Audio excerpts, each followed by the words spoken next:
नमस्कार, मी पंजाब डक। आज आहे 16 जुलै 2025 आणि खास करून एक दुपाराचे एक अंदाज द्याला आणि आणखीन एक शेतकऱ्याचा अंदाज देणार आहे।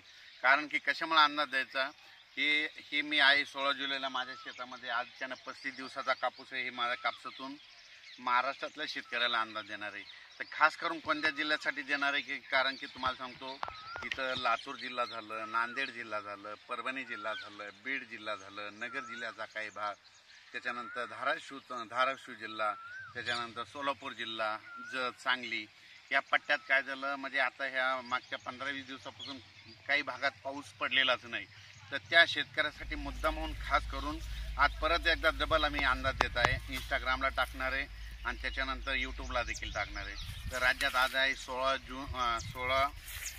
जुलै 2025 या म्हणजे नांदेड जिल्हा, लातूर जिल्हा, नांदेड जिल्हा, परभणी जिल्हा, हिंगोली जिल्हा, बीड जिल्हा, त्याच्यानंतर नगर जिल्हा, धाराशिव, सोलापूर, सांगली, जत ह्या पट्ट्यात शेतकऱ्याला सांगू इच्छितो तुमच्यासाठी आनंदाची बातमी की आज 16, 17, 18, 19, 20, 21 तारखेपर्यंत ह्या तुमच्या ह्या पट्ट्यामध्ये ह्या इतक्या जिल्ह्यामध्ये पाऊस पडणार आहे। म्हणून ही तुमच्यासाठी आनंदाची बातमी।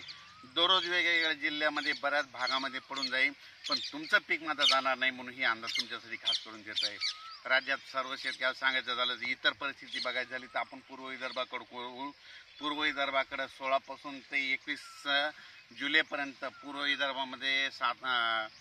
विदर्भामध्ये चंद्रपूर, वर्धा, नागपूर, भंडारा, गोंदिया, यवतमाळ, तसेच इकडं अकोला, अमरावती, बुलढाणा, वाशिम, त्याच्यानंतर जळगाव, जामोद घाटाच्या खाली, त्याच्यानंतर जालना जिल्हा, म्हणजे ह्या पट्ट्यामध्ये ह्या 3-4 दिवसामध्ये दररोज वेगवेगळ्या भागात पाऊस पडणार आहे। पण आज 16 तारखेला मात्र आज रात्रीच्याला पूर्व आणि पश्चिम विदर्भात बऱ्याच ठिकाणी खूप चांगला पाऊस पडणार आहे आणि ज्यांची पेरणी केलेली त्यांना